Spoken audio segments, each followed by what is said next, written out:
యోహాను సువార్త 6వ అధ్యాయాన్ని తీసి పెట్టుకోండి. ఈ అద్భుతం చేయడం ద్వారా దేవుడు మనకి కొన్ని సత్యాలను నేర్పించాలనుకుంటున్నాడు. మొట్టమొదటిది ఏంటి అంటే, ఆయన ఎంతమంది ఉన్నా, లెక్క ఎంతమంది అని కాదు, ఎంతమంది ఉన్నా దేవుడు అద్భుతం చేయగలడు. అది మొదటి విషయం. రెండవది చూద్దాం. ఇక్కడ 3 సువార్తల్లో వివిధ రకాలుగా రాయబడ్డారు. ఒక చోట ఏమో అక్కడికి వచ్చి 3 రోజుల నుంచి వాళ్ళు ఏమి తినకుండా ఉన్నారు అని కొన్ని చోట్ల రాయబడ్డది. మిగిలిన చోట్లనేమో యేసు ప్రభు వాక్యాన్ని వాళ్ళు వింటూ ఉంటే వాళ్ళు తన్మయం చెంది ఏమీ తినకుండా అలాగే కూర్చుండిపోయారు అని చాలా విధాలుగా రాయబడ్డది. కానీ ఇక్కడ యోహాను సువార్తలో చూస్తే అక్కడ ఏమని రాయబడింది అంటే 6వ అధ్యాయం మొదటి వచనం, రోగుల ఎదుట ఆయన చేసిన సూచన క్రియలను చూచి బహుజనులు ఆయనను వెంబడించింది. యేసు ప్రభు చేసినటువంటి రోగుల ఎడల ఆయన చేసిన సూచక్రియలను చూసి చాలా మంది ప్రజలు ఆయన దగ్గరకు వచ్చారంట. బహుజన సమూహము ఆయనతో పాటు ఉంది. ఎందుకంటే యేసు ప్రభు ఆల్రెడీ చేసిన సూచక్రియలను చూసి చాలా మంది రోగులు తీసుకొచ్చారు యేసు ప్రభు దగ్గరికి. చాలా మంది ప్రజలు కూడుకున్నారు అక్కడ. కాబట్టి యేసు కన్నులెత్తి బహుజనుల తన యొద్దకు వచ్చుట చూచి వీరు భుజించుటకు ఎక్కడ నుండి రొట్టెలు కొని తెప్పింతుమని ఫిలిప్పును అడిగాను. ఇంకొక విషయాన్ని మనము నేర్చుకోవాలి. ఏంటి అంటే, యేసు ప్రభు ఆత్మీయంగా ఆహారాన్ని బోధించే దేవుడు. ఆత్మీయంగా వారిని బలపరిచిన తర్వాత అలాగే వదిలిపెట్టే దేవుడు కాదు. నీ శరీరాన్ని కూడా ఆయన పట్టించుకుంటాడు. బాధ్యత కలిగిన దేవుడు మన దేవుడు. మామూలుగా అయితే యేసు ప్రభు ఒక చోట ఏమని చెప్పారంటే, మనుష్యుడు రొట్టె వలన మాత్రము కాదు గాని దేవుని నోట నుండి వచ్చు ప్రతి మాట వలన జీవిస్తాడు. మరి దేవుడు నోటి నుంచి వచ్చే ప్రతి మాట వలన జీవిస్తాడు అంటే యేసు ప్రభు ఆల్రెడీ బోధ చేస్తా ఉన్నాడు. వారందరూ వాక్యం వింటా ఉన్నారు. ఇంకా మరలా మనకు ఆహారం ఎందుకు, మరలా ఆహారం పెట్టాలని ఎందుకు ఆలోచిస్తున్నాడు? ఎందుకు అనంటే, మన యేసయ్య మన ఆత్మను మాత్రమే చూసే దేవుడు కాదు, మన శరీరాన్ని, మన ప్రాణాన్ని అన్నిటినీ చూసే దేవుడు. ఆత్మ బాగుంది కదా అని నీ శరీరాన్ని పట్టించుకోకుండా విడిచిపెట్టే దేవుడు కాదు ఆయన. నీ శరీరానికి ఏ అవసరత ఉందో, నీ శారీరక జీవితానికి ఏ అవసరత కావాలో వాటిని కూడా పట్టించుకునే దేవుడు. మన దేవుడు బాధ్యత కలిగిన దేవుడు. అక్కడ చూస్తే ఆహారం పెట్టడానికి రొట్టెలు ఎక్కడి నుండి తేవాలి అని ఫిలిప్పుని అడిగాడు. ఎందుకు అడిగాడు?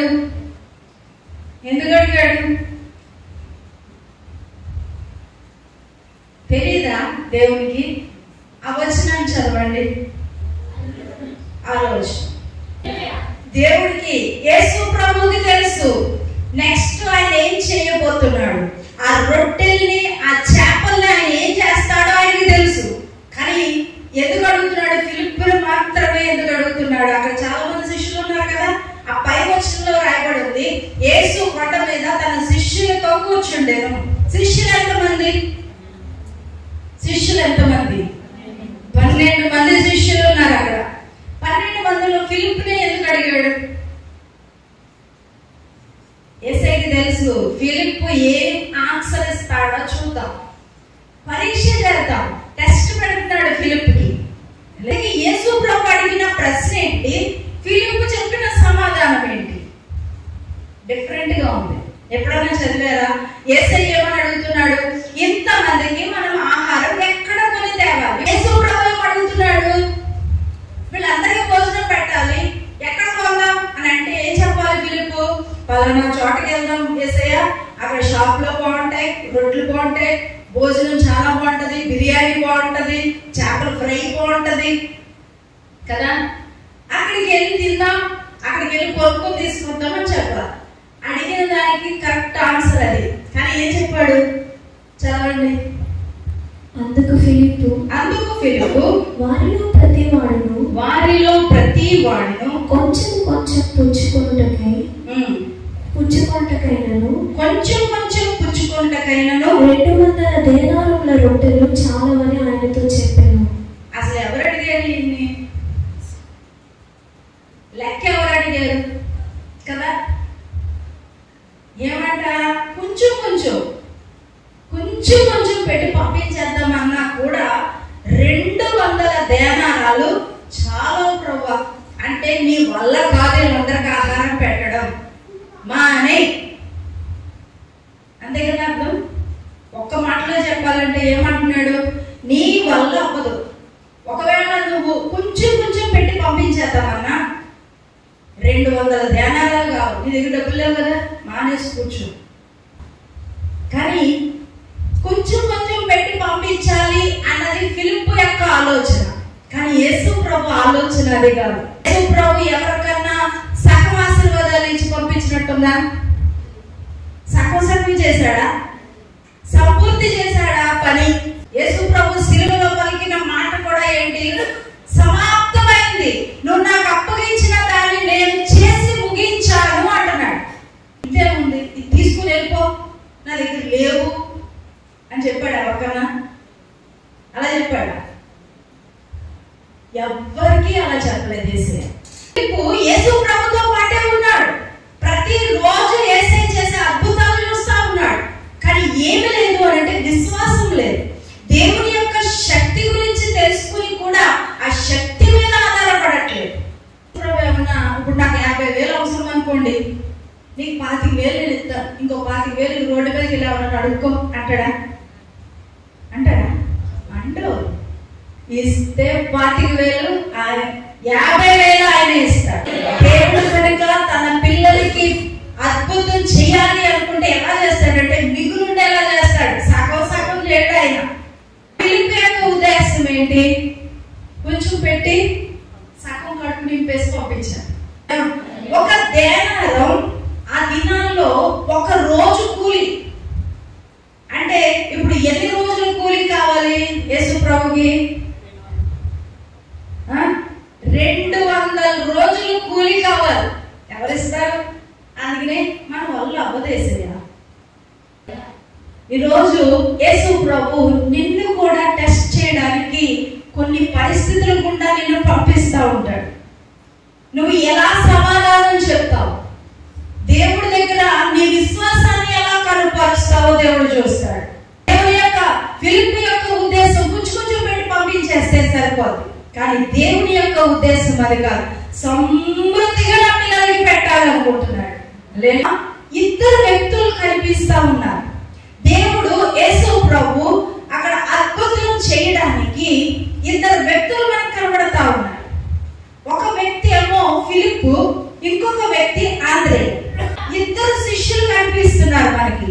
ఫిలిప్పు అడిగిన దానికి వ్యత్యాసంగా సమాధానం చెప్తా ఉన్నాడు. కొంచెం పెట్టి పంపించిన 200 దేనారాలు కావాలి. లెక్కలు ఏమని ఎవరు చెప్పారు? అసలు నీకు లెక్కలతో పనేంటి? యేసు ప్రభు శక్తికి లెక్కలు వేయాల్సిన అవసరం ఏంటి? కూడా చాలా సార్లు ఫిలిప్ లాగా ఆలోచిస్తాం. నా దగ్గర రేపు పొలంలో పని చేయడానికి నా దగ్గర ఇంతే ఉంది, మిగిలింది ఎలా లెక్క కదా. నేను చాలాసార్లు లెక్కలు వేసుకున్నా. నేను పలానాది చెయ్యాలి అని అంటే నా దగ్గర ఇంతే ఉంది, మిగిలిన డబ్బులు ఎలా ప్రభు, ఎక్కడి నుంచి వస్తాయి, ఎలా చేయాలి, ఏం చేయాలి, రేపు నేను ఎలా కట్టాలి, లెక్కలు వేసుకుంటాం. గబగబా లెక్క వేసేసాడు. యేసు ప్రభు లెక్క ఏమని చెప్పాడా? ఆయన తెలియదా లెక్కలు ప్రభావానికి? ఆయన ఎంత జ్ఞానవంతుడు, సర్వ సమృద్ధి కలిగిన దేవుడు ఆయన. బుద్ధి జ్ఞాన సర్వ సంపదలు ఆయన ఏదో ఉన్నాయంట. ఆయనకి చెప్తున్నాడు ఈయన లెక్కేసి. చాలా సార్లు మనం కూడా యేసు ప్రభుకి సలహాలు ఇస్తా ఉంటాం. ప్రభు నా దగ్గర ఇంత ఉంది, మిగిలిన ఏమో పలానా వాళ్ళని అప్పడుగుతానే నేను అనాలి నువ్వు చెప్పిన దానికి. ఇక్కడ ఫిలిప్ చెప్పింది కూడా అంతే. 200 దేనారాలు ఇప్పుడు అంటే యేసు ప్రభు పనికి వెళ్ళి 200 రోజులు పని చేసి వచ్చి సంపాదించి పెట్టాలా? ఆ ఉద్దేశంతో చెప్తున్నాడు. కాదు కాదు, దేవుని యొక్క అద్భుతం నీ ఎడల జరగాలి అని అంటే నీ పరిస్థితిని చూసి యేసు ప్రభు ఏమీ చేయడు. దేవుని మీద ఎలా ఆధారపడ్డావో చూస్తాడు. ఎంత విశ్వాసంతో ఎలా ఆధారపడ్డావో చూస్తాడు. నీ దగ్గర ఎంత ఉందో దేన్ని ఆధారం చేసుకొని ఆయన అద్భుతం చేయడు. అధ్యాయం 9-10 వచనాలు. ఉన్న ఒక చిన్నవాని వద్ద 5 యవల రొట్టెలు 2 చిన్న చేపలు ఉన్నవి కానీ ఇంతమందికి ఇవి ఏమాత్రమని ఆయనతో అనగా, ఆంధ్రే కనిపిస్తా ఉన్నాడు. కానీ ఆంధ్రే దగ్గరికి వచ్చేసరికి ఆంధ్రే ఏమంటున్నాడు? ఈ చిన్నవాని దగ్గర 5 యవల రొట్టెలు 2 చిన్న చేపలు ఉన్నాయి. అవి వీళ్ళందరికీ సరిపోవు, కానీ అవి నీ చేతిలో పెడితే, అక్కడ లేదు కానీ చరిత్రలో అది నీ చేతిలో పెడితే దాన్ని నువ్వు ఏదైనా చేయగలవు. చూడండి, అక్కడ 2 వ్యక్తుల్ని మనం పక్క పక్కన పెట్టి టాలీ చేస్తే ఫిలిప్పు యొక్క విశ్వాసం ఎలా ఉంది, ఆంద్రే యొక్క విశ్వాసం ఎలా ఉంది? అక్కడ చూస్తే ఇంచుమించు 5,000 మంది పురుషులు కూర్చున్నారట. ప్రాచీన ఇశ్రాయేల్ దేశంలో ప్రాచీన కాలంలో పురుషులకి తిన్న తర్వాతే స్త్రీలు పిల్లలు తినాలి. పురుషులతో పాటు స్త్రీలు పిల్లలు కూర్చొని తినకూడదు, కలిసి తినరు. వాళ్ళు ఏం చేస్తారంటే ఫస్ట్ పురుషులు తినేయాలి, తిన్న తర్వాత అప్పుడు స్త్రీలు పిల్లలు కూర్చుంటారు. కానీ మన దేశంలో ఏంటి, అమ్మా ఆడెప్పుడు వస్తాడులే, ఆడు వచ్చి పెట్టుకుని తింటాడు సత్తాడు, నాకెందుకు, నేను వేడిగా తినేయాలి, నా పిల్లలు తినేయాలి, నేను తినేయాలి, ఆడు వచ్చిపోతాడు ఆడికే. పురుషులు తిన్న తర్వాత పురుషుడు ఎప్పుడు వస్తాడో తెలియదు. ఆ వచ్చిన తర్వాత పురుషుడు తిన్నాక అప్పుడేం చేయాలంట, పిల్లలు భార్య కూర్చుంది. ఇటువైపు పురుషుల యొక్క లెక్క ఇంచుమించు 5,000 మంది. అటువైపు సైడ్ కూర్చున్నారు స్త్రీలు పిల్లలు, వాళ్ళ లెక్క ఇంకా ఉంది. 11వ వచనం. యేసు ఆ రొట్టెలు పట్టుకొని కృతజ్ఞతాస్తులు చెల్లించి కూర్చున్న వారికి వడ్డించెను. అలాగూ చేపలు కూడా వారికి ఇష్టమైనంత మట్టుకు వడ్డించెను. ఇక్కడ ఫిలిప్ ఏమని ఆలోచించాడు, కొంచెం పెట్టి పంపించేద్దాం అన్నట్టుగా ఆలోచించాడు. ఇక్కడ యేసు ప్రభు చూడండి, ఫిలిప్ యొక్క ఆలోచన మన ఆలోచనలాగా ఉంది, ఫిలిప్ ఆలోచన కూడా కదా. కొంచెం చాలే, ఇంత మటుకు చాలే అని ఆలోచిస్తాం. కానీ యేసు ప్రభు చూడండి, చేపలు కూడా వారికి ఇష్టమైనంత మట్టుకు వడ్డించారంట. లెక్కది, నీకు చేపలు ఇష్టమా, ఎన్ని వేసుకుంటావు అన్ని తిను, ఎన్ని కావాలని పెట్టు, అన్ని తినే, తృప్తిగా తిను అంటున్నాడు. చికెన్ చేయడం ఈజీ, కానీ చేపలు వడ్డించడం కష్టం. కానీ ఇక్కడ యేసు ప్రభు అక్కడ ఆ మాట నాకు చాలా సంతోషం ఇచ్చింది, చాలా ఆనందం అనిపించింది. చేపలు కూడా, రొట్టెలు అంటే ఇచ్చేస్తాం, కానీ అక్కడ రాయబడింది, మెన్షన్ చేశాడు, చేపలు కూడా వారికి ఇష్టమైనంత మట్టుకు వడ్డించారట.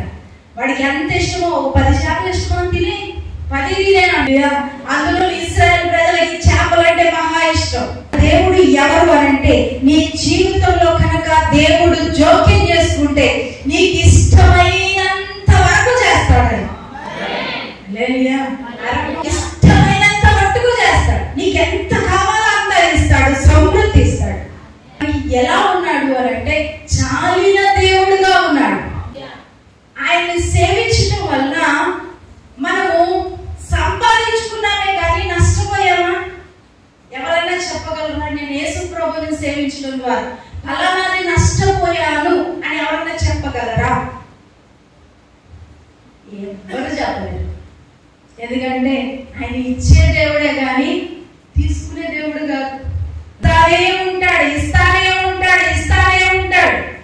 ఆయన ద్వారా మనకి ఏమొస్తుంది అంటే, మనం సంపాదించుకుంటున్నాం, ఆశీర్వాదాలు సంపాదించుకుంటున్నాం, జ్ఞానం సంపాదించుకుంటున్నాం, ఆత్మీయత సంపాదించుకుంటున్నాం, ఈ లోకంలో ఉన్న ఆశీర్వాదాలని సంపాదించుకున్నాం. కానీ నష్టపోయింది ఉందా అంటే లేదు. ఏమంటున్నాడంటే నేను క్రీస్తును సంపాదించుకున్నాను. ఎవరిని సంపాదించుకోవాలి మనం? ఈ లోకంలో ఆస్తి పాస్తులు లేకపోయినా పర్వాలేదు, నీ పిల్లలకి అకౌంట్ లో డబ్బులు ఇవ్వకపోయినా పర్లేదు, వాళ్ళకి ఆస్తులు పొలాలు ఇవ్వకపోయినా పర్వాలేదు, కానీ నీ పిల్లలకి నీకు ఏది కావాలి, ఏది సంపాదించుకోవాలి అని అంటే క్రీస్తును సంపాదించుకోవాలి. ఈ అద్భుతం ద్వారా యేసు ప్రభు మనకి ఏం నేర్పించబోతున్నాడంటే నువ్వు క్రీస్తును సంపాదించుకున్న వ్యక్తిగా ఉండాలి. ఎందుకు చెప్తున్నాను అని అంటే మనం క్రీస్తును సంపాదించుకున్న వారుగా ఉండాలి. ఈ లోకంలో మనం జీవిస్తున్నామనంటే మనము యేసుతో పాటు ఆత్మ సంబంధమైన ఆశీర్వాదాలతో పాటు యేసు ప్రభు ఏది కూడా ఇచ్చే దేవుడు అని అంటే శరీర సంబంధమైన ఆశీర్వాదాలు కూడా ఇచ్చే దేవుడు. యవన రొట్టెలు అని రాయబడ్డారు కదా. యవనం అంటే ఏంటి? ఆ దినాల్లో పేదవాళ్ళు తినే రొట్టెల్ని యవన రొట్టెలు అనేవారు. గోధుమలేమో ధనవంతులు తినేవారు. ఎవరు మాత్రం ఎవరు తినేవారంటే పేదవాళ్ళు. ఎవరు ఇప్పుడు దేన్ని చూపిస్తుందంటే ఇప్పుడు మనం వాడేది ఏంటి తెలుసా? ఎవరు అంటే బార్లీ గింజలతోటి రొట్టెలు చేసుకునేవారు పేదవాళ్ళు. ధనవంతులేమో గోధుమలతో చేసుకునేవారు ఆ దినాల్లో. ఎవరి రొట్టెలు అంటే బార్లీ గింజలతో చేసిన రొట్టెలు. అంటే ఇప్పుడు ఆంధ్రయ్య తీసుకొచ్చిన ఆ చిన్న పిల్లవాడు పేదవాడా ధనవంతుడా? పేదవాడు. ప్రభు పేదవారిని కూడా వాడుకునే దేవుడు. దగ్గర ధనం లేకపోవచ్చు, చదువు లేకపోవచ్చు, కానీ దేవుడు వాడుకోవాలి అని అంటే నీ దగ్గర ఏ ఉన్నా లేకపోయినా దేవుడు ఖచ్చితంగా వాడుకుంటాడు.